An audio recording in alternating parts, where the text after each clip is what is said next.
Let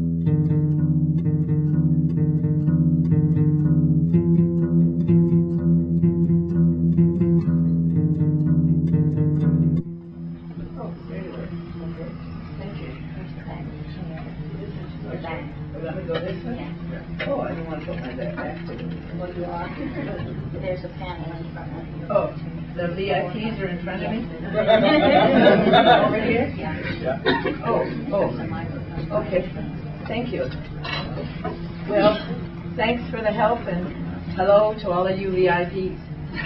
I'm glad that I could be here to help support this handicap request for their authorization, due to the fact that I've been here for only 17 years, but I'm a very independent total blind. I represent many nonprofit organizations, and one of my biggest is I'm a veteran of World War II, and I have a lot of veterans out there that I will talk to let you know that the cab service is necessary, especially the handicap.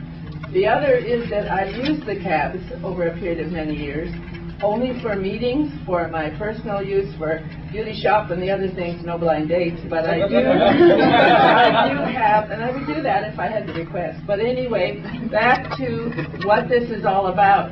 I've had mistreatment from cabs being blind, not because I'm blind, because they just were rude.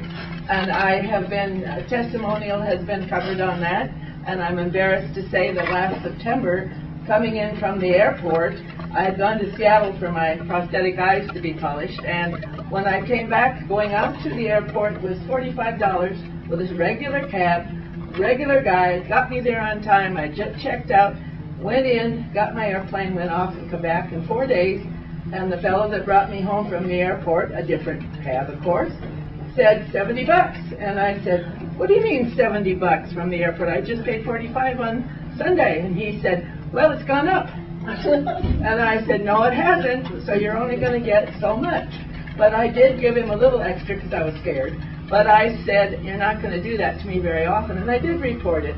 But these are things that can happen because I wasn't thinking. I wasn't conscious of someone wanting to take advantage of me or needing extra money or whatever his problem was. I didn't know. I've had situations where on keys, when I lost keys stupidly, my fault, left them in the cab, and when I went to get the keys back, they couldn't find them. They were turned in. They were turned in to their security, but the cab company, and this is also on history, the cab company couldn't find them. And I said, what do you mean you couldn't find them? And they said, well, you had ID on them. I said, of course I did. You said you found them. Then when I called to get them the next day, they couldn't find them. So I wrote letters to the president. I was very important. I thought it was. He didn't do anything, and I had to change all my locks within 3 days, about 12 locks to get them changed for security, because my house key was on there. And I said, thanks for nothing. But they didn't care.